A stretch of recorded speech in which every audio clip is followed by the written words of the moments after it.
Hello student, मैं आज फिर से आपके लिए सेक्शन सी की डिमांड पूरी करने के लिए आ गया हूं। तो कैसे आप सब, स्वागत है आप सभी का आपके अपने चैनल मैथमेटिक्स ट्यूटोरियल में।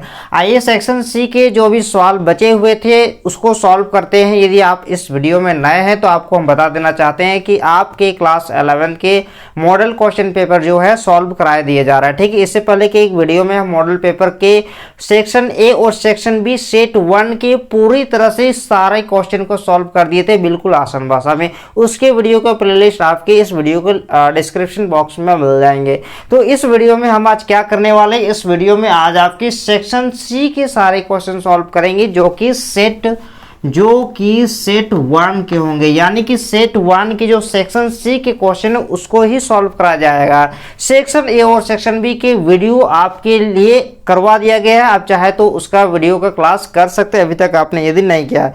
तो चलिए सबसे पहले स्टार्ट करते हैं। लेकिन स्टार्ट करने से पहले हम आपको बता देना चाहते हैं, चैनल को अभी तक लाइक नहीं किया है तो वो कर दीजिए, चैनल में नए हैं तो सब्सक्राइब कर दीजिएगा। ठीक है, देखिए क्वेश्चन क्या कहता है कि from 6 gentleman and 4 ladies. 6 gentleman है यानी कि 6 जेंट्स है, 6 आदमी है, और 4 लेडीज है यानी कि 4 औरत है। कहता है कि committee of 5 is to be formed, यानी कि 6 आदमी और 4 औरत। 6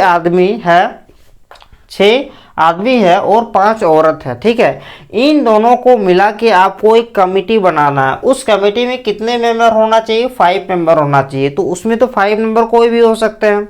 देखिए 6 गो आदमी है, ठीक है, और 5 गो औरत है। इन दोनों को मिला के आपको 5 आदमी का कितने कमिटी बनाए जा सकते हैं, ये आपके सवाल में पूछा गया है। लेकिन कंडीशन ये है कि देयर इज नो रेस्ट्रिक्शन, यानी कि आपको कोई रेस्ट्रिक्शन नहीं दिया हुआ है। आप चाहे तो 6 में से 5 गो आदमी ही ले सकते हैं, या तो आप 3 गो आदमी 2 गो औरत ले सकते हैं, या तो 5 में जो 5 आदमी का आपको कमिटी बनाना है वो 5 में 5 औरत का ही ले सकते हैं। आपकी मर्जी, क्योंकि यहाँ आपको कोई भी रेस्ट्रिक्शन नहीं दिया हुआ है, आप कुछ भी कर सकते हैं। तो हम एक सिंपल सा फॉर्मूला लगाएंगे कि रिक्वायर्ड नंबर ऑफ वेज, यानी कि हमको आदमी कितने होंगे, औरत कितने होंगे, औरत ले या ना ले।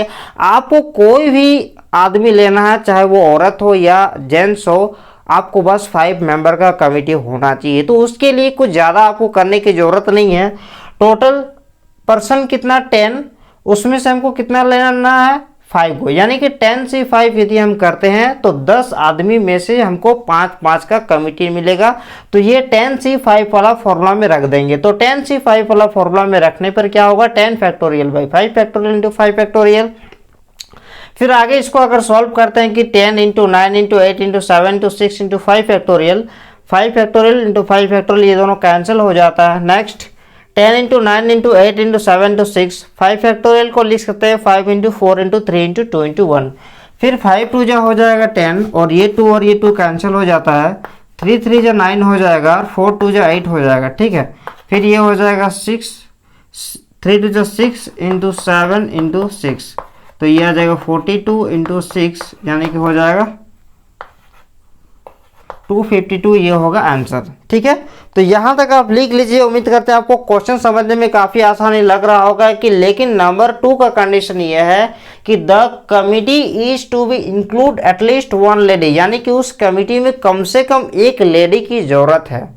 यानी कि एटलीस्ट 1 लेडी का मतलब होता है कि या तो एक लेडी होगा, या तो 2 लेडी होगा, या तो 3 लेडी होगा। एटलीस्ट का मतलब होता है स्टूडेंट 1 से ज़्यादा लेडी होना चाहिए, 1 से ज़्यादा लेडी होना चाहिए उस कमिटी में। तो ऐसे कितने कमिटी बना सकते हैं जिसमें औरत की संख्या कम से कम 1 हो, यानी कि या तो 1 औरत होगा या तो 1 से ज़्यादा औरत होगा। तो इस तरह से कितने कमिटी बनाए जा सकते हैं, लेकिन इसमें इसका कहने का मतलब यह है कि उस कमिटी में कम से कम 1 औरत होगा ही होगा।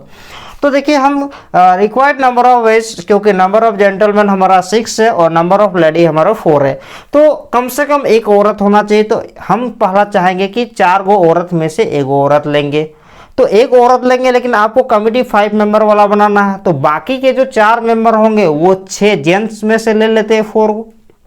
देखिए टोटल पर्सन 10 है, लेकिन दोनों अलग अलग है, ये 4 लेडी है और ये 4 जेंट्स लोग हैं। ठीक है, तो लेडी में से हम 1 को लिए, तो जेंट्स में से बाकी 4 को लेना पड़ेगा, क्योंकि 1 लेडी होना चाहिए। हम ऐसे भी तो कर सकते हैं, लेडी हम 1 की जगह हम अगर लेडी 2 लेंगे, 4 में से 2 को लेडी लेंगे, तो 2 को अगर लेडी लेंगे तो जेंट्स हमको और कितने चाहिए, और कितने मेंबर चाहिए, तो जेंट्स 3 को ले लेंगे। तो ये 3 जेंट्स जो लेंगे ये 6 में से लेंगे, ठीक है। इसी तरह से हम ऐसे भी तो कर सकते हैं कि 4 में से 3 को लेडी ले सकते हैं। तो 4 में से अगर 3 को लेडी लेंगे तो हमको और कितने आदमी की जरूरत है, 2 आदमी, उसमें से हम जेंट्स 2 को ले सकते हैं। तो देखिए 1 गोलेडी यहाँ पे लिए, यहाँ पे 2 गोलेडी का भी ले सकते हैं, यहाँ पे 3 गोलेडी भी ले सकते हैं, यहाँ पे 4 को 4C1 यानी कि 4 लेडी में से 3 गोलेडी लिए। अब अगर लेना पड़ेगा तो फिर जेंट्स कितना लेना पड़ेगा, 6C2, फिर 4C4 लेना पड़ेगा। यानी कि आप ऐसा भी कर सकते हैं कि 4 लेडी में से 4 को ले लीजिए, 4 में से 4 को ले लीजिएगा तो आपको फिर जेंट्स आपको 6 में से 1 को लेना पड़ेगा। अब 5 लेडी हम ले नहीं सकते हैं क्योंकि 5 लेडी हमारे पास है नहीं। तो इसको सारे को सॉल्व करेंगे तो 246 ये हमारा आंसर आएगा। हमारे पास वीडियो छोटा करने के लिए हम इसको आगे और एक्सप्लेन नहीं किए, आप खुद भी कर सकते हैं, ठीक है। तो यहाँ तक ये सबको तोड़ना आपको आता होगा तो इस वीडियो को इस क्वेश्चन को बढ़िया से लिख लीजिए, ठीक है।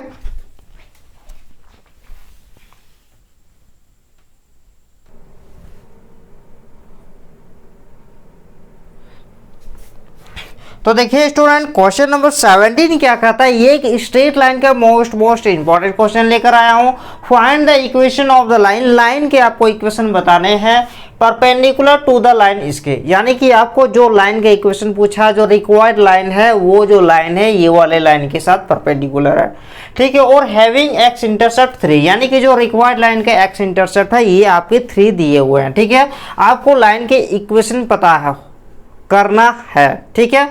तो जैसे जैसे दिया हुआ के अकॉर्डिंग ही हम लाइन के इक्वेशन का फॉर्मूला लिखेंगे, क्योंकि आपको पता है कि फॉर्मूला बहुत सारे लाइन के इक्वेशन का होते हैं लेकिन उसके कंडीशन के बेस पे होते हैं, ठीक है। तो सबसे पहले देखिए, सबसे पहले हम क्या करेंगे, गिवन इक्वेशन ऑफ लाइन लिखेंगे। Given equation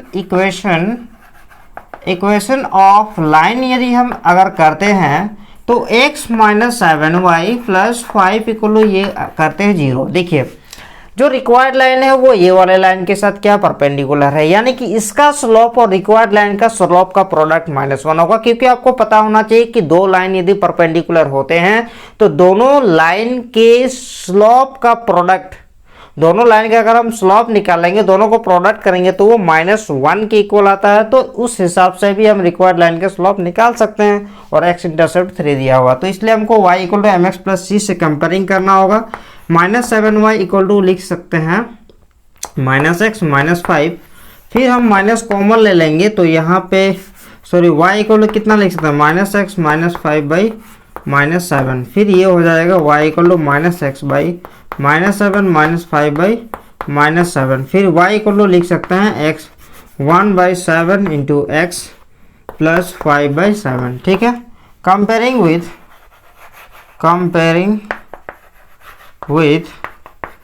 y equal to mx plus c we get, तो क्या होता है m का वैल्यू जो आएगा 1/7 हो जाएगा और c का वैल्यू आ जाएगा 5/7, ठीक है। सिंस हम लिख सकते हैं सिंस द रिक्वायर्ड लाइन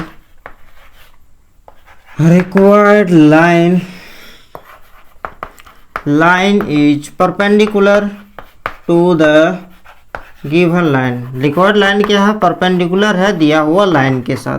तो हम लिख सकते हैं slope of required line into slope of given line equal कितना होगा, -1 होगा। यानी कि m इंटू, मान लीजिए slope of required line m है और दिया हुआ लाइन का स्लोप कितना 1/7 है, इक्वल टू हो जाएगा -1, यानी कि m का वैल्यू आ गया -7। और देखिए x इंटरसेप्ट दिया हुआ है, x इंटरसेप्ट दिया हुआ है आपका 3, यानी कि d का वैल्यू दिया हुआ 3। ये रिक्वायर्ड लाइन का x इंटरसेप्ट है। अब हम लोग इजीली से रिक्वायर्ड लाइन का इक्वेशन फाइंड कर सकते हैं। इतना सारा स्टेप लिखिएगा तो आपको फुल मार्क्स दिए जाएंगे। तो सबसे पहले देखिए, पहले यहाँ तक आप नोट कर लीजिए अच्छे से।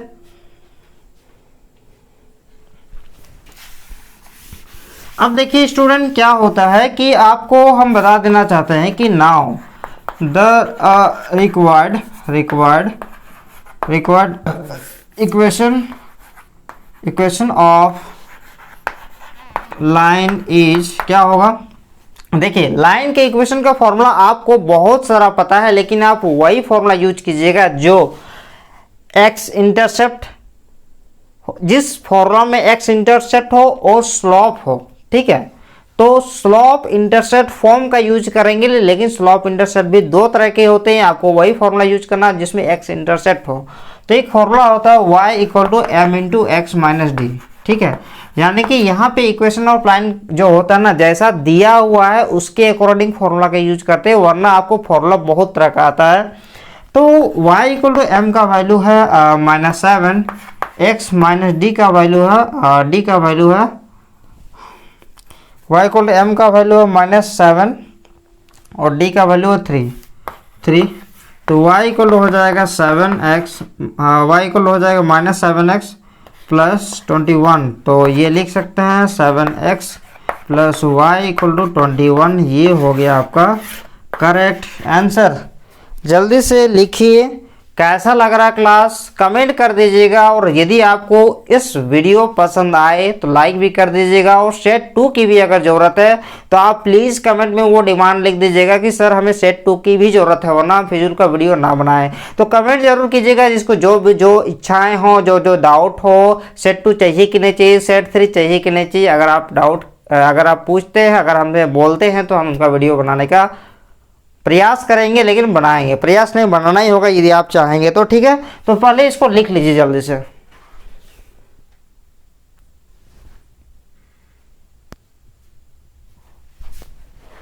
आइए क्वेश्चन नंबर 18 को भी उड़ा देते हैं। क्वेश्चन नंबर 18 आपकी सर्कल के क्या कहता है, सर्कल के क्वेश्चन में, जो कि बहुत इजी है। Find the equation of circle. आपको सर्कल के इक्वेशन पूछा है, लेकिन आपको पता होना चाहिए कि सर्कल के इक्वेशन के लिए हमको क्या क्या चीज़ की डिमांड होती है, किसकी किसकी जरूरत होती है।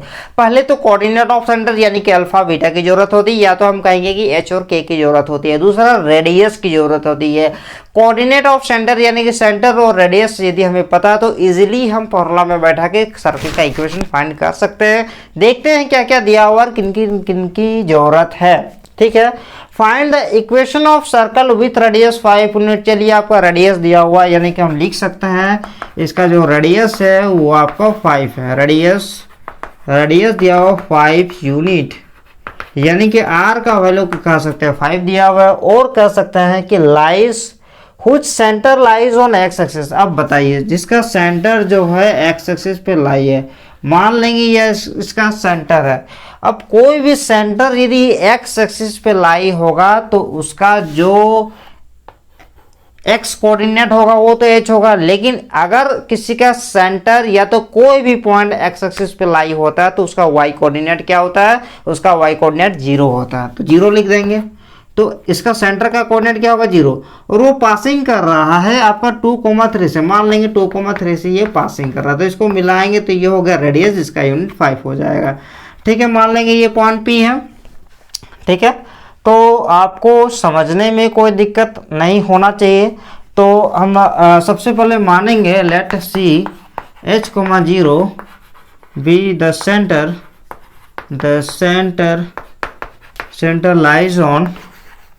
Lies on x axis. ये सेंटर कहाँ पे लाई है, एक्स एक्सिस पे लाई है, ठीक है। और देखिए फिगर से हम ये भी लिख सकते हैं सेंटर एक्स एक्सिस पे लाई है और ये पासिंग कर रहा है 2,3 से, ठीक है। और एक्स एक्सिस पे लाई है, इसीलिए इसका जो वाई कोऑर्डिनेट है ये 0 है, ठीक है। क्लियर है, डाउट तो बिल्कुल नहीं होना चाहिए, ठीक है, अगर आपके थ्योरी सारे कॉन्सेप्ट क्लियर है तो।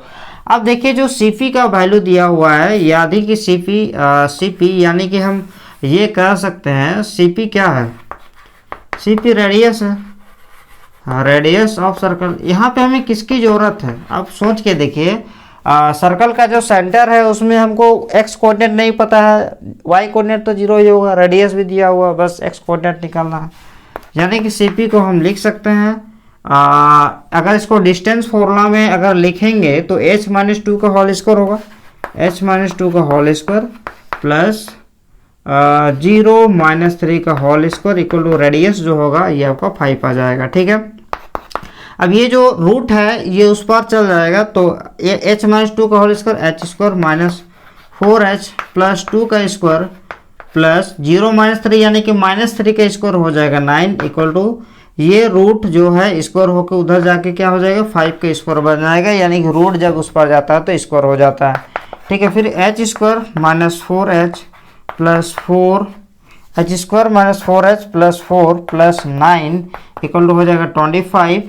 फिर ये चीज़ हो जाता है एच स्क्वायर -4h और 9 और 4 हो जाएगा प्लस का 13 -25 इक्वल टू हो जाएगा 0।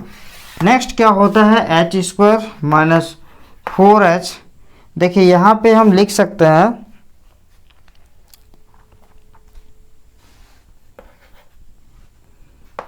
माइनस का 12 होगा। ठीक है, माइनस क्या हो जाएगा 12। ठीक है,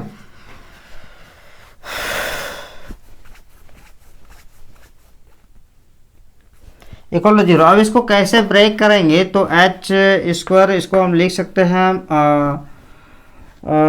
-6h प्लस 2h, तो -12 हो जाएगा और -6h प्लस 2h कितना हो जाएगा -4h, यानी कि -12 इक्वल हो जाएगा 0। फिर h कॉमन निकालेंगे तो h -6 प्लस 2 कॉमन निकालेंगे तो ये हो जाएगा h -6 इक्वल टू हो जाएगा 0। फिर इसको हम h plus 2 into h -6 equal to हो जाएगा 0। फिर h प्लस 2 इक्वल टू हो जाएगा 0। फिर h -6 इक्वल टू हो जाएगा 0। तो h का वैल्यू आ जाएगा -2 और h का वैल्यू आ जाएगा 6, यानी कि यहाँ पे जो सेंटर का कोऑर्डिनेट आया ये दो दो को आ गया। एक h का वैल्यू -2 भी हो सकता है, h का वैल्यू 6 भी हो सकता है, जिसकी वजह से जो सर्कल के इक्वेशन आएंगे वो भी दो दो को आएंगे। फिलहाल आप यहाँ तक लिख लीजिएगा। ठीक है, इसके बाद मिटाएंगे हम।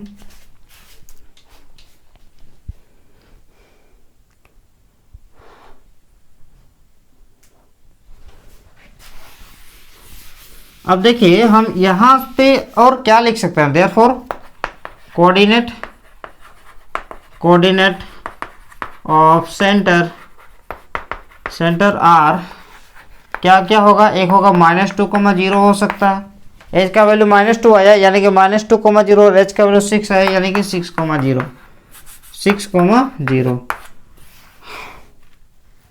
Now equation of circle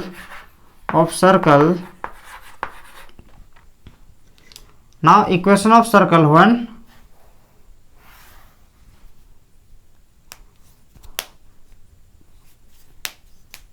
now equation of circle। ठीक है, सर्कल का इक्वेशन फाइंड करेंगे विथ सेंटर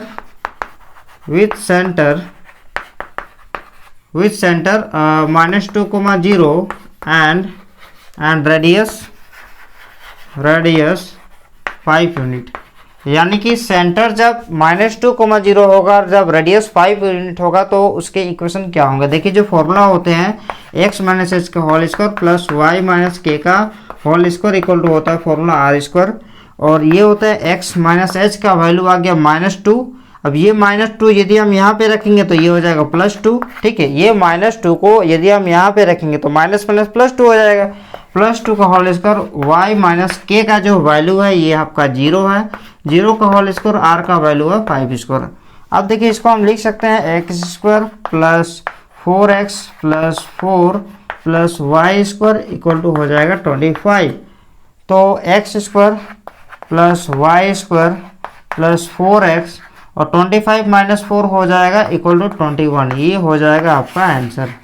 ठीक है, तो इसी प्रकार एक सर्कल का इक्वेशन है कि ये वाला निकला, लेकिन यहीं तक अगर आपने आंसर छोड़ दिया है तो गलती हो जाएगा, क्योंकि सर्कल का सेंटर एक और सेंटर है, एक वो है 6, 0। तो जैसे -2, 0 से एक सर्कल का इक्वेशन फाइंड किए हैं, वैसे ही आपको 6, 0 से भी एक सर्कल का इक्वेशन फाइंड करेंगे, तभी जाके आपका करेक्ट आंसर होगा। तो जल्दी से इसको नोट्स कर लीजिए। वीडियो कैसे लग रहा है आपको कमेंट करना बिल्कुल नहीं भूलिएगा। और आपको हम बता देना चाहते हैं आपके लिए हम क्लास 12 के सारे सिलेबस कंप्लीट करा दिए जाएंगे। ठीक है, आप बस हमारे चैनल को बनाए रखिएगा, सब्सक्राइब कर रखिएगा। ठीक है, ताकि हमारे जो क्लास होंगे वो आपके तक जल्द से जल्द पहुंच पाए। ठीक है, तो आपके एग्जाम के बाद हम सारे क्लास फिर से पहले की तरह स्टार्ट कर देंगे। तो फिलहाल आप क्लास 11 की अच्छे से तैयारी कीजिए, इसको जल्दी से नोट कर लीजिए।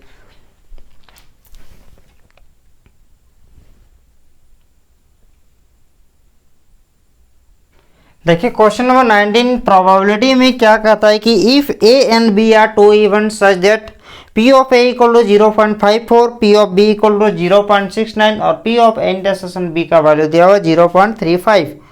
अच्छा, number 1 P of A dash, P of A union B, P of A dash intersection B dash, ये सारे वैल्यू पूछा गया है। तो सबसे पहले जैसे कि निकालेंगे P of A dash, P of A dash equal to हम क्या लिख सकते हैं 1 माइनस पी ऑफ ए, ये तो आपको पता ही है।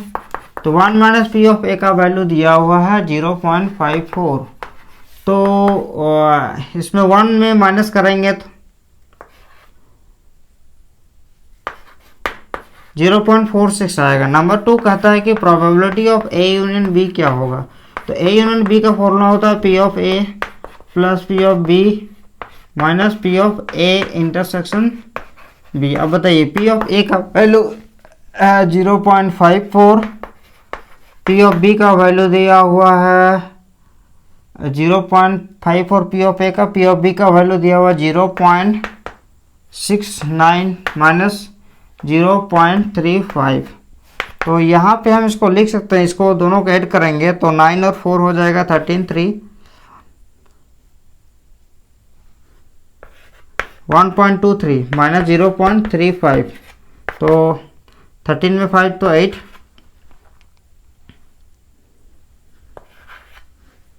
0.88 ये हो जाएगा आंसर। ठीक है, नेक्स्ट इसी प्रकार A dash intersection B dash पूछा है, इसको लिख लीजिए।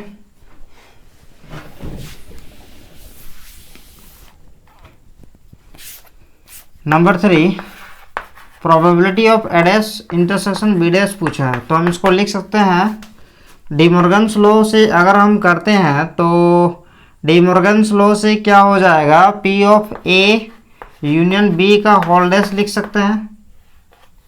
ठीक है, किससे, डी मॉर्गन्स लॉ से। डी मॉर्गन्स लॉ क्या कहता है कि A dash intersection B dash है, तो हम इसको ए यूनियन बी का डैश लिख सकते हैं। अब अगर हमको ए यूनियन बी का डैश चाहिए तो हम 1 minus P of A union B कर सकते हैं। अब 1 minus A, probability of A union B का वैल्यू शायद 0.88 ऐसा कुछ आया है। Probability of A union B का वैल्यू यहाँ पे रख दीजिएगा। ठीक है, कितना वैल्यू आया है थोड़ा सा मिटा दिए, हमको उतना याद, शायद 0.88 ऐसा कुछ था। तो आप अगर यहाँ पे रख देते हैं और जो वैल्यू आएगा वही उसका होगा आंसर। सेम इसी प्रकार यदि आप 4 नंबर करना चाहते हैं कि probability of A intersection B dash चाहिए, तो आप इसको भी निकाल सकते हैं। ठीक है,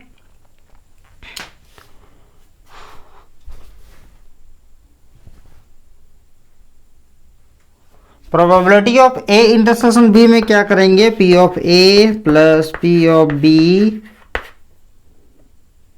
minus P of A union B का डैश होगा और सबका वैल्यू रख देंगे तो आ जाएगा। इसमें वैल्यू सर रख दीजिएगा,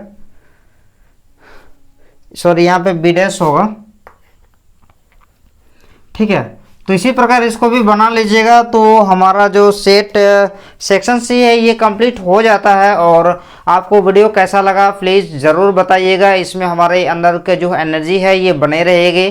ठीक है, और आप यदि चाहते हैं सेट 2 का भी वीडियो लाना तो आप उसके लिए कमेंट कर दीजिएगा, ताकि हम समझेंगे कि हमारे स्टूडेंट्स को सेट 2 की भी बहुत ज़रूरत है। ठीक है, तो मिलते हैं नेक्स्ट क्लास में, बाय बाय।